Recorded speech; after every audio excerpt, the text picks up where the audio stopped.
Hello बच्चों, आज हम आपको पढ़ाएंगे वैल्यू ऑफ डिजिट्स, अंकों का मान। हम आपको थ्योरी के साथ एग्जाम्पल भी आपको देंगे, जिससे आप कोई भी कंपटीशन एग्जाम में क्वेश्चन 100% सही करके आएंगे। और आइए वीडियो स्टार्ट करते हैं। अंकों का मान। किसी भी संख्या के प्रत्येक अंक में दो मान होते हैं, वास्तविक या जातीय मान, स्थानीय मान। वास्तविक मान को हम फेस वैल्यू कहते हैं। फेस वैल्यू क्या होता है? किसी अंक का वह मान जो कभी नहीं बदलता, वास्तविक मान कहलाता है। जैसे यहाँ पे एक एग्जाम्पल दिया गया है 2569। यदि हमें इसमें पूछा जाए 6 एंड 9 का फेस वैल्यू क्या होगा, तो 9 का फेस वैल्यू क्या है? जैसा कि फेस वैल्यू के परिभाषा में दिया गया है, किसी संख्या का वह मान जो कभी नहीं बदलता, मतलब वो किसी भी स्थान पे हो, उसका मान कभी चेंज नहीं होता।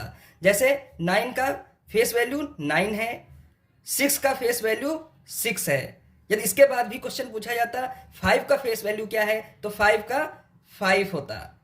तो वास्तविक मान कभी भी चेंज नहीं होता है। स्थानीय मान, प्लेस वैल्यू, तो इसमें क्या दिया गया है? किसी अंक का वह मान जो उसके स्थान विशेष के कारण बदल जाता है, वो क्या होते हैं? प्लेस वैल्यू होते हैं। जैसे इसमें 9 एंड 5 का निकालना हो, तो 9 का क्या होगा? किस प्लेस पे है? फर्स्ट प्लेस पे है, तो 9 का 9 ही होगा। और यदि 5 का चेक करते हैं तो 5 का क्या है? ये थर्ड प्लेस पे है, 1 2 3 4, तो थर्ड प्लेस पे है, तो इसको कैसे लिखेंगे? इसको 5 लिखेंगे। 5 के आगे इसमें जितने प्लेस इसमें आगे हैं, इसमें क्या करेंगे? हम इसको 0 लिखेंगे। यदि इसी क्वेश्चन में आपको 2 का प्लेस वैल्यू पूछी जाती तो आप क्या लिखते हैं? यहाँ पे 2 के आगे ये फोर्थ प्लेस पे है, तो हम इसके आगे जितने संख्या होंगी उनको हम क्या करेंगे? 0 लिखेंगे। तो यहाँ पे कितना? 3 0 आप यहाँ पे लगाएंगे। तो ये स्थानीय मान होते हैं। एग्जाम्पल के रूप में यहाँ पे एक क्वेश्चन दिया गया है 7 8 6 9 5 में 9 का वास्तविक मान और 6 के स्थानीय मान का योगफल क्या होगा। तो हम यहाँ पे सबसे पहले क्या करेंगे? संख्या को यहाँ पे एज इट इज लिख लेंगे। तो 9 का वास्तविक मान, तो वास्तविक मान क्या होगा? 9 का वास्तविक मान 9 ही होगा, क्योंकि प्लेस वैल्यू चेंज नहीं होती है। और यहाँ पे दूसरे उसमें क्या पूछ रहे हैं? 6 के स्थानीय मान, तो 6 का स्थानीय मान क्या होगा? क्योंकि ये थर्ड प्लेस पे रखा हुआ है, प्लेस 1 2 3, तो हम क्या करेंगे? उस संख्या को लिखेंगे, उसके आगे उतना हम 0 कर देंगे। अब इसमें कह रहा है का योगफल क्या होगा, तो योगफल कैसे हम निकालेंगे? यहाँ पे 600 में 9 को प्लस कर देंगे, तो ये आंसर कितना हो जाएगा?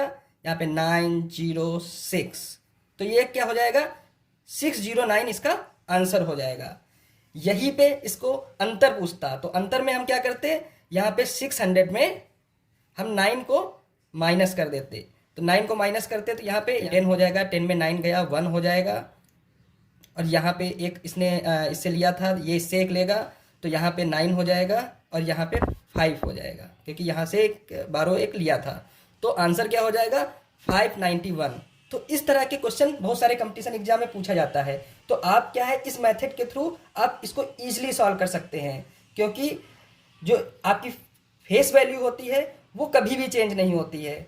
और जो आपकी प्लेस वैल्यू मतलब स्थानीय मान होता है, तो हम उसका स्थान देखते हैं, उसके बाद हम क्या करते हैं? ये सबसे इंपॉर्टेंट चीज़ है कि स्थान देखने के बाद उसके आगे जितने डिजिट लिखा होता है उसमें हम 0 कर देते हैं। तो इस तरह के क्वेश्चन को हम इस तरह सॉल्व करेंगे। तो आशा करते हैं ये आपको वीडियो अच्छी तरह से, इस वीडियो में जो भी चीज़ मैंने आपको सिखाया है वो आपको अच्छी तरीके से आ गया होगा। यदि आपको कोई भी प्रॉब्लम हो रही है, इससे रिलेटेड कोई भी क्वेश्चन में कोई भी प्रॉब्लम हो रही है, तो आप मुझे कमेंट बॉक्स में अब बताएं। हम आपकी प्रॉब्लम को ज़रूर से ज़रूर सॉल्व करेंगे। Like share and subscribe.